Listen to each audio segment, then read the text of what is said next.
नमस्कार, मी अर्चना आरते आणि तुम्हा सगळ्यांचं मनापासून स्वागत करते मज्जा पिंकच्या द ग्रेट भारतीय किचनमध्ये।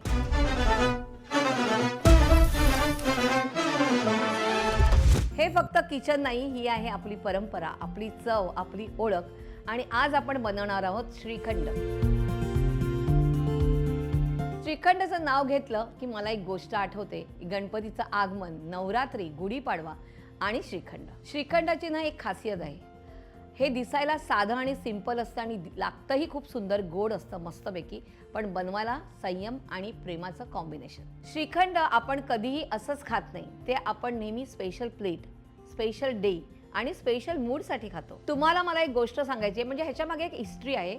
पूर्वी प्रवासी आणि साधू लोकांना दही खराब होऊ नये म्हणून काय करावं लागायचं, दह्याचं पाणी काढून टाकावं लागायचं, ते घट्ट करावं लागायचं। म्हणजे दही घट्ट केलं की त्यात साखर, वेलदोडे आणि बदामाचे तुकडे घालून मिसळून त्यांना ते द्यायचं। मग असंच हे श्रीखंड महाराष्ट्रात आणि गुजरातमध्ये खूप फेमस झालं। चला तर बनवूया घरगुती आणि ऑथेंटिक श्रीखंड। श्रीखंड बनवण्यासाठी लागणारं साहित्य आहे चक्का, पिठी साखर, ड्रायफ्रुट्स, त्याच्यानंतर वेलची पावडर आणि केशर। चला तर बनवूया श्रीखंड, नो गॅस आणि झटपट होणार। मी इथे एक बाउल घेते, मी इथे घेते पाव किलो चक्का। तुम्ही घरी दही घेऊन पण बनवू शकतात। सकाळी तुम्ही दही चाळणीमध्ये घाला आणि संध्याकाळी श्रीखंड करा, कारण त्याला 5 ते 6 तास जातात। हा मी चक्का घेतलेला इकडे। त्यानंतर साधारण पाव किलो असेल तर त्याच्या 1.5 पट तुम्हाला साखर घालायला लागेल। अजून लागली तर तुम्ही घालू शकतात किंवा चाखा आणि मग घातली तरीही चालेल। मी चाकूनच परत जास्त घालते साखर। त्यानंतर ह्याच्यामध्ये थोडासा ड्रायफ्रुट्स। आता वेलची पावडर साधारण 1 चमचा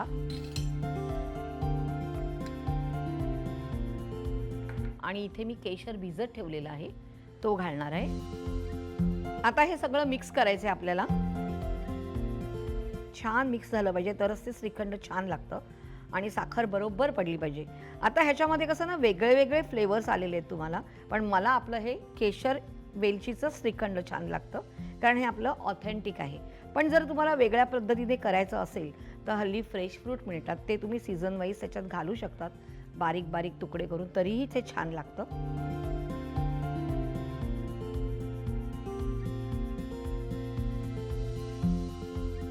आता हे आपण सगळं मिक्स करूया आणि मला वाटतं आपण स्पॅच्युलाने मिक्स करण्यापेक्षा आपण विस्कर घेऊया, त्याने विस्क मस्तपैकी मिक्स होईल। आता हे छानपैकी मिक्स झालेलं आहे। आता आपण प्लेटिंग करूया।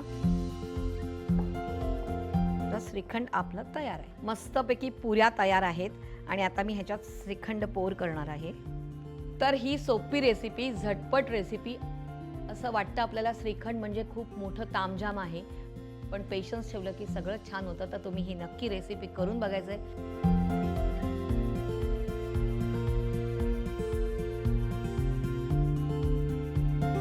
आणि मला कमेंट्समध्ये नक्की कळवायचंय।